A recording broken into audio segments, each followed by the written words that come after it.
Hot Topics, here's a few of the things that have us fired up. Is it ever okay to lie to your partner? The ladies are giving you their honest answers. And how do you handle an attack of the why mommies? The best ways to deal with the kid who has 1,000 questions. They're the tap dancing duo who knocked Whoopi out of her shoes. The Manzari brothers are showing the ladies how to get in step.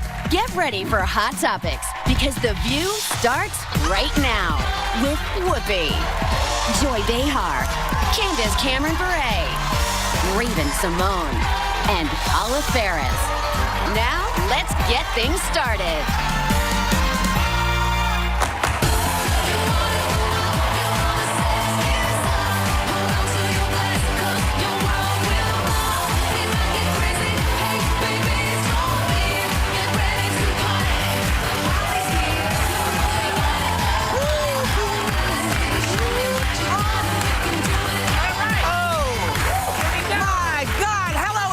To The View, y'all. Welcome to The View. Welcome to The View.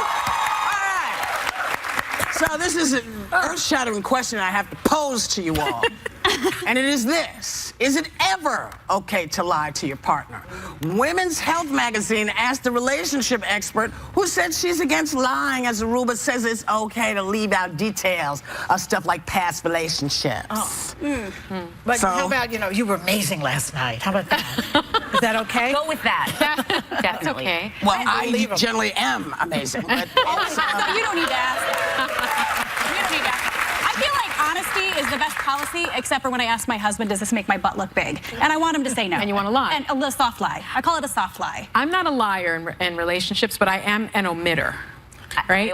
I omit. So if I bought 3 pairs of shoes, I may not parade them across the room. I may just put them in the closet. Why? It's your money. What do you care? but I think couples fight about sex, they fight about kids, they fight about finances. Yeah. So yeah, I don't have your finances and you're taking care of stuff. See, to me, that's not good. The omissions? Omissions are not good. I omit. Because it's like the butt thing. I think the butt thing is the worst thing ever, and I'll tell you why. Because if you can't trust the person you love to tell you the truth, the one person who actually does give it what you look like when you go out, you don't want that person saying, no. Oh, no, I'm fine if he tells me my butt doesn't look big, because for me it becomes psychological. If you've had kids and you start feeling a little insecure about your body, I kind of want that positive reinforcement for my husband, even if it does look a little big, because I know he's going to love me regardless. In. Thank you. They're in. Thank you.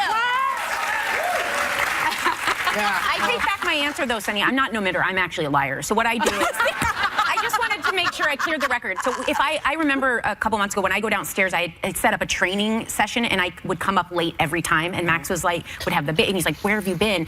And I'd always tell him that, he goes, did you stop and talk? That was the truth. I did stop and talk. But what I said was, it was really hard today. It ran late. So I kind of... Well, it did run late.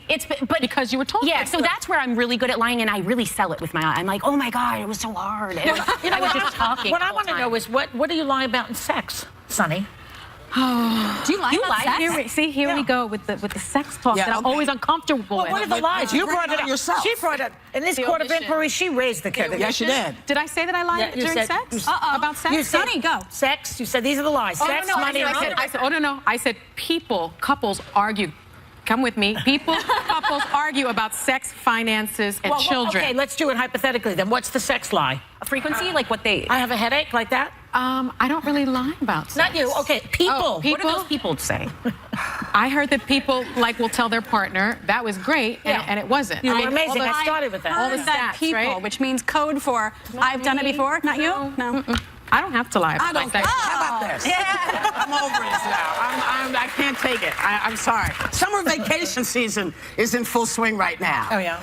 Do you bring the kids or leave them at home if you're able to? Is it still a vacation when you're taking care of the kids? Why are the only choices to leave them home or take them? What happened to an orphanage? That doesn't... You're not taking a vacation for the rest of your life. You're not giving the kids away. Grandma, leave them with Grandma and go off and do your thing. I think I remember... Talk to Grandma first. Yeah, exactly. I remember road tripping with my parents, but I always envisioned when I had my own kids that I'd get time to get away without the kids, like if I can, like if there's someone to leave them with. Because I think you need to remember, I'm learning it's overwhelming, and I would need to step away to kind of refuel to come back and do some more parenting. You really need a vacation, don't you? Yeah, I know. Poor girl. One of our producers said there's a distinction. A vacation vacation is what you do with your kids. A trip is something that you do without your kids. I think it's the opposite. To me, a trip is something you take children. You go to Europe. You go to Europe with your children, so you educate them, and you take a vacation, lay on the beach, and let them run around. I enjoy going away with my children. I feel like, you know, when we're at work all day and then they're at school all day, you don't get enough time to spend time with them and be with them. And I just enjoy that time where we're just all together, and you know, maybe when they're older though, because you see a lot of people traveling when they're kids, and I think it's not a vacation for the kids because they're off their schedule. It's not a vacation for you, and you're paying for all of it. So I feel like when you go away with your kids, you almost need another trip. You need a vacation from your vacation. I was actually thinking about this. We have 3 kids, 8, 6, and 2, and my husband and I, we've been away individually, but collectively, the 2 of us, we've only gone away for 6 nights without our kids in 9 years. In 9 years. Without our children. Yeah. That sounds about right. That's depressing. We need to get away without our children. But started the journey. I've got 9 years. Yep. Yeah. No, you chart your own. What about date night? Because you don't have to go away on a vacation to bond with your spouse, right? You can just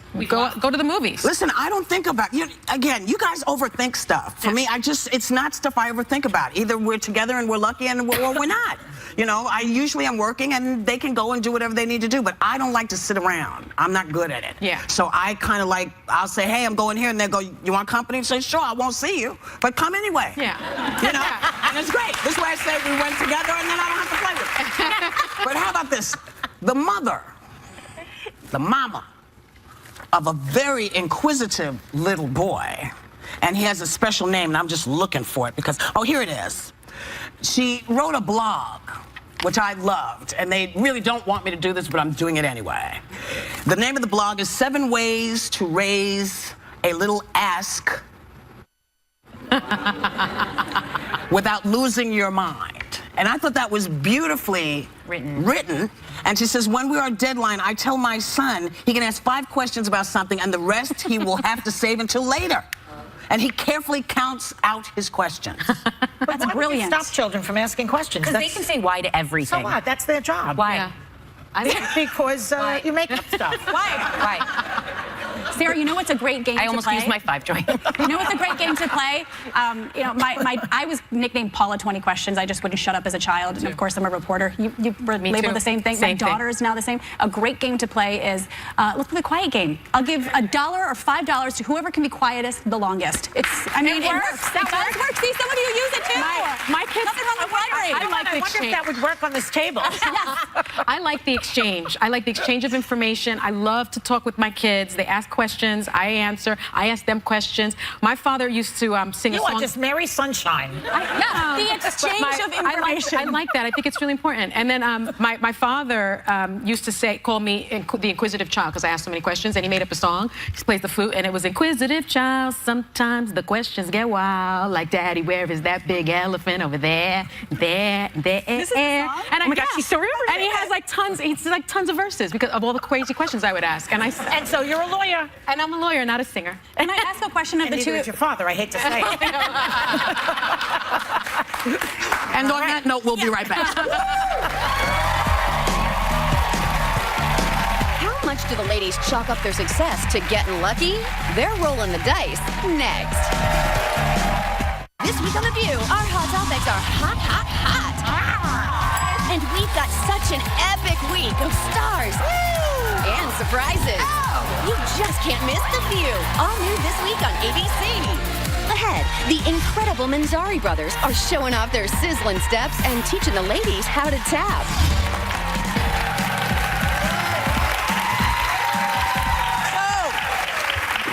We are just a font of information today. Welcome back. Some successful people don't like to admit that luck had anything to do with their success. But a Cornell economist says the more you acknowledge it, the more successful you will be. Admitting that luck played a role means you're maybe more humble, you know, which people may respond to better. You think this? Yes. I agree with that. I mean, you can't say that everything you did is because you're such a genius. Only, you know, certain narcissists, I won't mention names, do that. I know his initials. It's okay. DT, or his initials. I'm going to do it alone, and it's me, and I'm going to do it. I mean, most people have a combination of skill and luck, in my opinion, when they succeed. You're in the right place at the right time. You know, you have to be, what do they used to say? Preparation plus luck equals success. Preparation meets opportunity. That's it. It's from a Roman philosopher, Seneca, and I've always believed that. I dated him. I remember that. that's luck is what happens when preparation meets opportunity. There's just no question about it, because you see people, you know that there are people just as talented as you are, just as driven as you are, and for whatever reason they may not make it. And I think so much of it just has to be, it's just luck of the draw. Yeah. I don't know. I say good luck to people, but I honestly don't really believe in luck. I believe, no, I honestly really don't. I believe in blessing and hard work, and you reap what you sow.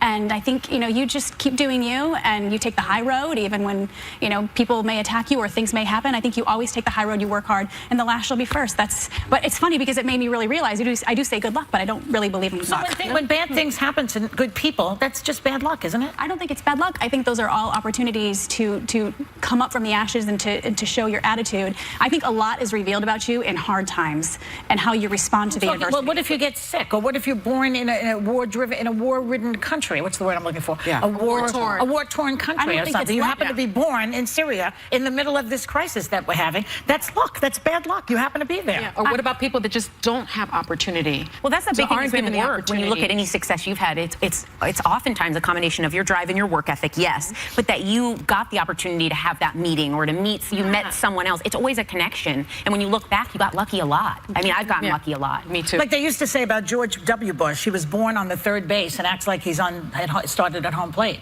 He already had all the advantages, and then he just had to sort of, hit the ball. I don't disagree with that some people are born to more opportunities than others. Yeah. But, I do think, coming from a very lower to middle class family, paying my way through college, I think that hard work is also what can drive a lot of people, and I'm not going to be, I didn't allow myself to be victimized by the fact that we didn't have tons of money to go to college. I think you roll your sleeves up and you work really hard, and at the end of the day, that speaks volumes. Everybody has assets and good points. Yeah. And that's what you have to focus on. What can I contribute to make myself better? And then that's making luck work for you, or your good assets work for you. And you were born very pretty, for example. You were born to an intact family. People loved you. Those are all good luck aspects. That's luck. I mean, and if you think about someone like Donald Trump Jr., does he really need luck? He didn't really need that much luck. He needed his $1 million from his father. Exactly. That helps. That helps. It helps, but he doesn't necessarily need luck because he has the opportunity. Is it more situational, or is it luck? His kids act like it's all about luck. And then you see that they also are in his business. They've been given a leg up. They've been given daddy's money, daddy's jobs, etc., his company. And, That's why it's preparation plus opportunity. Luck. Well, if they weren't prepared, I guess they wouldn't succeed. I don't know. I'm well prepared. We'll be right back. Which co-hosts have dated a much younger guy? The Cougars are baring their claws next. Happy 20th anniversary! Wow! Congratulations, 20. The big 2-0. Oh, 2 in the O. Happy 20th. No. 20! Big 2-0! 20! I lost my virginity when I was 20. Happy 2-0. For real? And you still happy 20th. Happy big 2-0, The View. The View Season 20. The party starts September 6th on ABC. Welcome back. So an article in The Week looks at the growing trend of password rage. Since the average person has 19 freaking passwords between all of their devices and all the accounts. I don't know about you, but I'm pissed all the time. Yeah.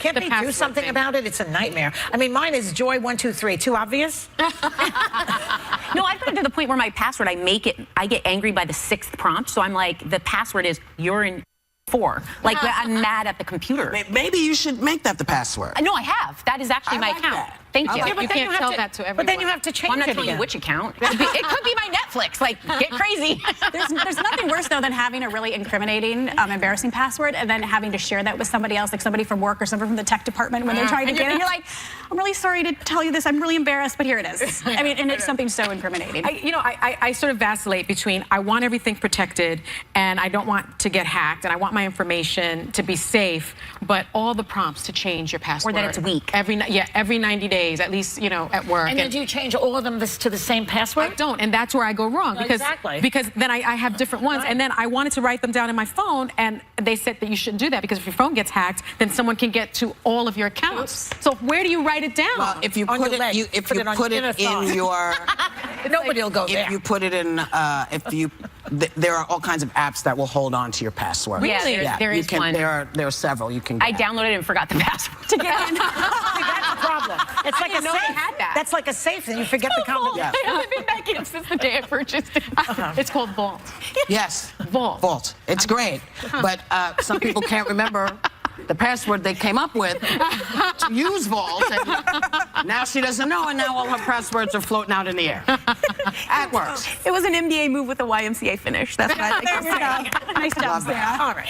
Speaking of big things, how big of an age gap is too big in a relationship? Because apparently Glamour asked the why are you asking the psychologist? Why not ask some women? Anyway, the psychologist who said that any more than 10 years can be a problem when it comes to stuff like relating to each other as well as family, friends accepting it. Really? Apparently. I'm 7 years older than Steve, even though That's not a big one. I'm 5 years older Yeah, I am, than yeah. Max. I'm 2 years older. I'm older than John. Look, We're like a all table. older than I know. All cougars. I dated a guy for 4 years, though, that was 18 years older than me when I was in my 20s. And now, in his defense, he looked really good, and I could not tell. I was not looking for, I did not have a daddy complex, but he was amazing. And my mom pointed out to me, because we got really serious, she said, this could be a problem because right now you're both young. When he gets older, you want to go on a ski trip or you want to travel with the kids, there's going to be a point where bodies start to shut down, and it's going to change your lifestyle. Let me tell you, I had a very, very, very young man once. How young? Hello. How young? How young? How young? Come on, Bobby? details. Can you be No 18? details, yeah, I can. Whoa! And How old the was he? reason I More than knew it 18. was, 18 years. I was more than 18 years old. Older, yeah. But the reason I knew it was not going to work is because he once said to me, Paul McCartney had a band before Wings? Well, see, and it's that connection. And that is the thing that says, oh, I can't do this.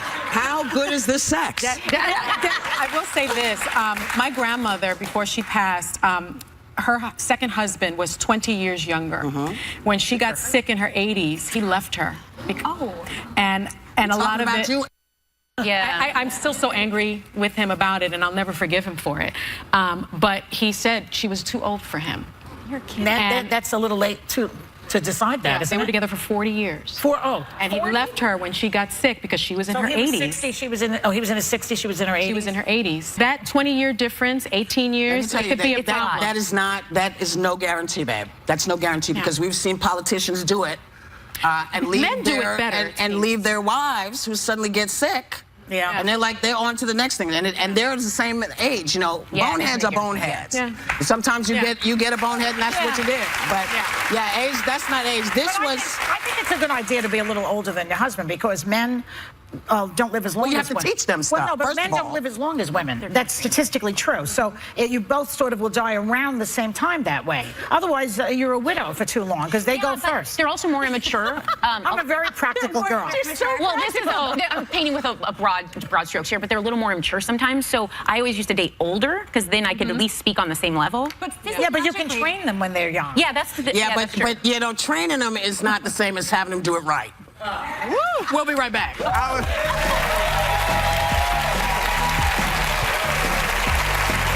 Hello, we're the Manzari brothers, and we're going to teach the ladies how to do something like this. Yeah? Well, actually, maybe not quite like that. Not quite like that.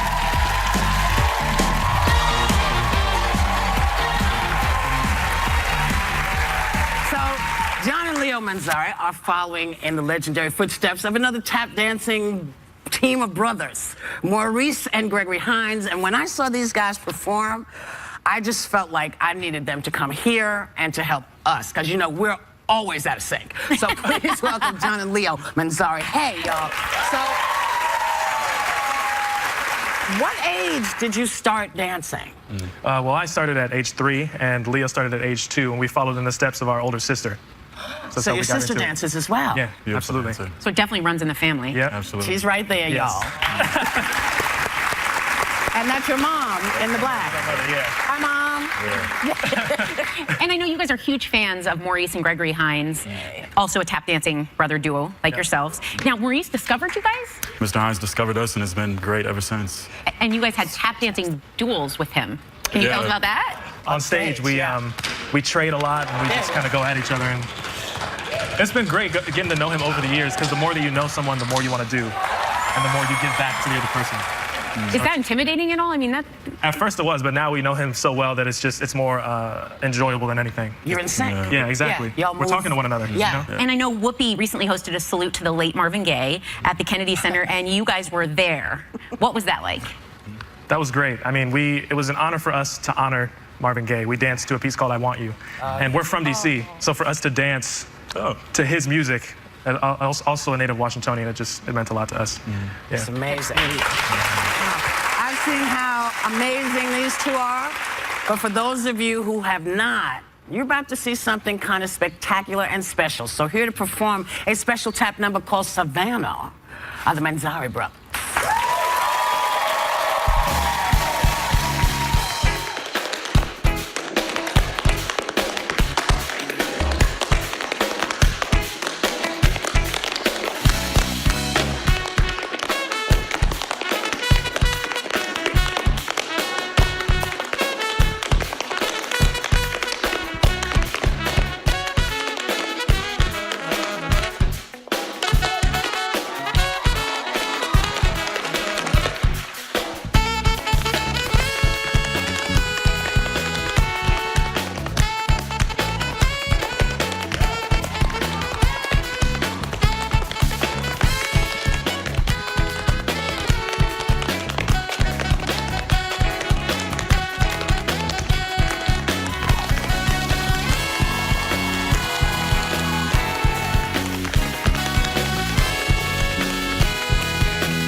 So, I want to tell you something.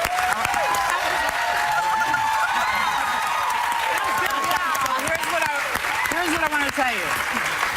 When I was little and I would watch Hines, and Dad on television on, Ed Sullivan or any of these, that's what this felt like. This feels like, you don't always see it, but man, when you see it done beautifully, Savion does it beautifully, you guys do it beautifully, it's just bravo. Bravo. Now, see, you see how everybody's hanging on to you? See how they're all because they think they're going to be able to do this. This is what they think they're going to do. Not really. Because you make it look easy. So you can teach us a couple of moves, right? Absolutely. Spread out, broads. Spread. Oh, my gosh. All right. You're right there. So what we're going to do is we're going to start off with a shuffle step combination, okay? Start off with your right foot, pick it up, hold your core in balance. You're going to brush forward. Once I get my balance, pick it up, brush forward, brush it back, put it down. That's one. Do it on the left side. Brush forward, brush back, down. Good. Now we're going to do shuffle, step, step. Pick it up, shuffle, step, step. Now one more shuffle, step. Shuffle, step. Good. Try that whole sequence on the left. Shuffle, step, right, shuffle, step, left, shuffle, step, step, shuffle. You know.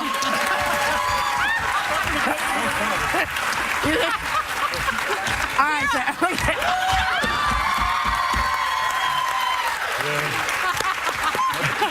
Sorry, I got ahead of the class. I don't even know what to say about that. I'm just going to say that. Yes.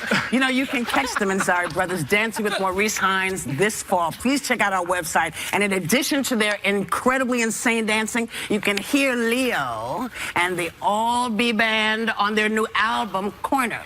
We will be right back. That's the band.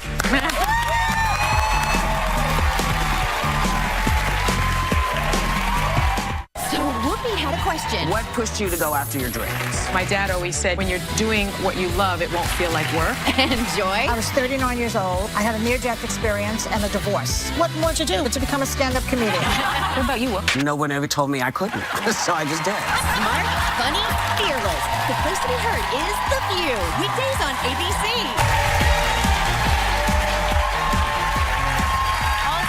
Disney and ABC have teamed up with Youth Service America on a mission to inspire kids to make a difference in their community with ABC's Summer of Service. Young people ages 5 to 18 can apply for $500 grants to help make their communities healthier, greener, and stronger. And we're joined right now by one applicant, Amy Picasso, and her college counselor, Christina Ortiz. Welcome. Thank you. Now, Christina, you're Amy's college counselor. Yes. And the one who encouraged her to apply for this. Yes. Can you tell us a little bit about the incredible work she's done and why you felt she'd be good for this? Definitely. Well, Phipps Neighborhoods had received a grant to start a group, and a part of that group was to have community service projects attached to it. And what we first noticed was that Amy was the first one always to volunteer. And along with that, she was able to bring kids from her school and the community along with her. Some of the projects she helped coordinate was our breast cancer walk, our HIV walk, our body image fashion show, and our peace conference to raise gun awareness. So, yeah.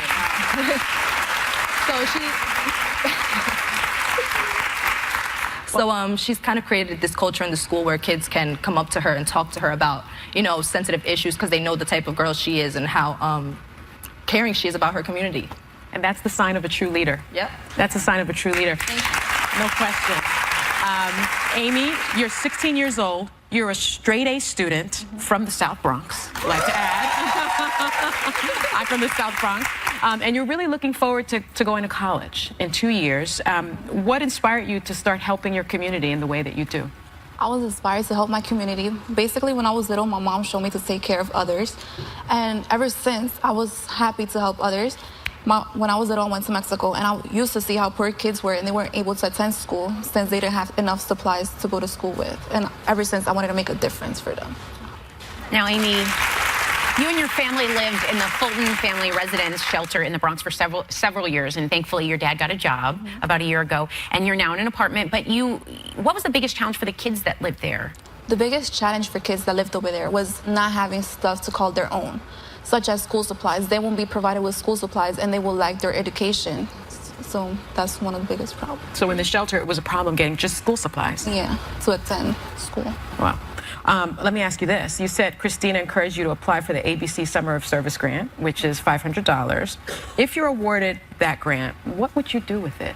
If I was awarded the grant, I will use the money to buy school supplies and give the kids a need so they could attend school and have a great year.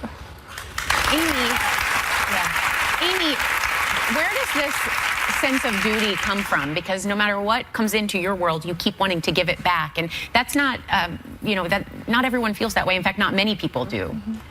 Well, basically, my mom and my father taught me that, like, to care for others. And I want to thank God for waking me up every day to give me strength so I could do better. Your mom's here, right? Her mom is right in the audience. She must be so proud of you. She is. Do you have siblings? Yes, I do. How many? 2, in fact. Wait, what? 2 brothers. 2 brothers? They're younger. Okay. And let me ask you this. Where do you want to go to college in 2 years? Oh, I have, like, options. But NYU. I have One of them is NYU. Oh, that's a great school. They'd be lucky to have you. Well, and you're so young and looking out toward the rest of your life. What do you want to do? I want to be a psychologist or a counselor. Well, we wanted to give you some great news. ABC has chosen you as one of their recipients for their Summer of Service grant. But that's not all. Our sponsor, Boxed, which is the online version of a wholesale shopping club where you can buy everyday essentials in bulk and have them delivered to your door without any membership fees, also heard about your story. And they want to help you pay it forward by donating $500 worth of school and cleaning supplies to the kids at the Fulton Family Residence Shelter.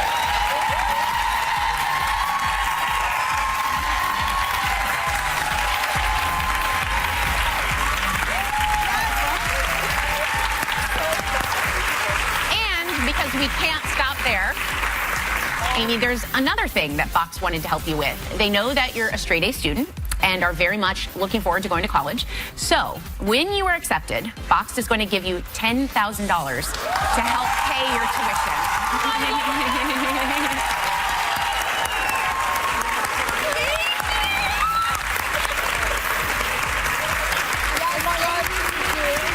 Look how proud your mom is. Look how proud your mom is. Yeah, do you want to come on up here? Come on up here.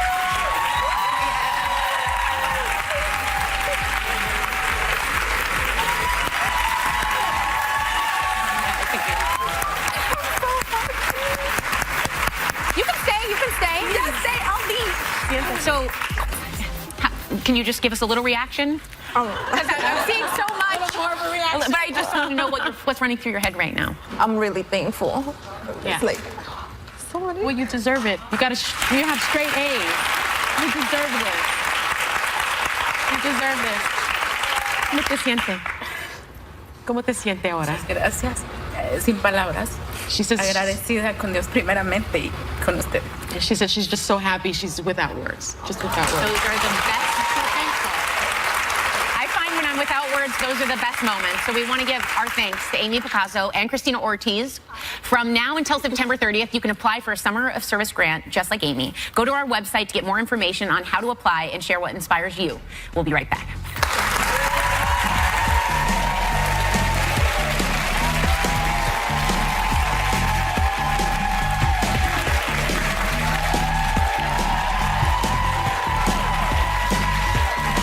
So Hot Topics really got cooking. The way to my heart is through my stomach. Oh, here we go. Mama has needs besides food, let's just say that. Oh, Paula. You can have as many frying pans as you want to. Tell him, Whoopi. Unless you're good at what you do, Mama don't have no need. We got what you need. It's the new on ABC. Tomorrow, Daniel Radcliffe hits the table. Plus, the Tony-winning star of Hamilton, Leslie Odom Jr., performs right here. Well, we've come to the end of our show, and we want you to have a great day. We want everyone to take a little time to enjoy whatever view you happen upon.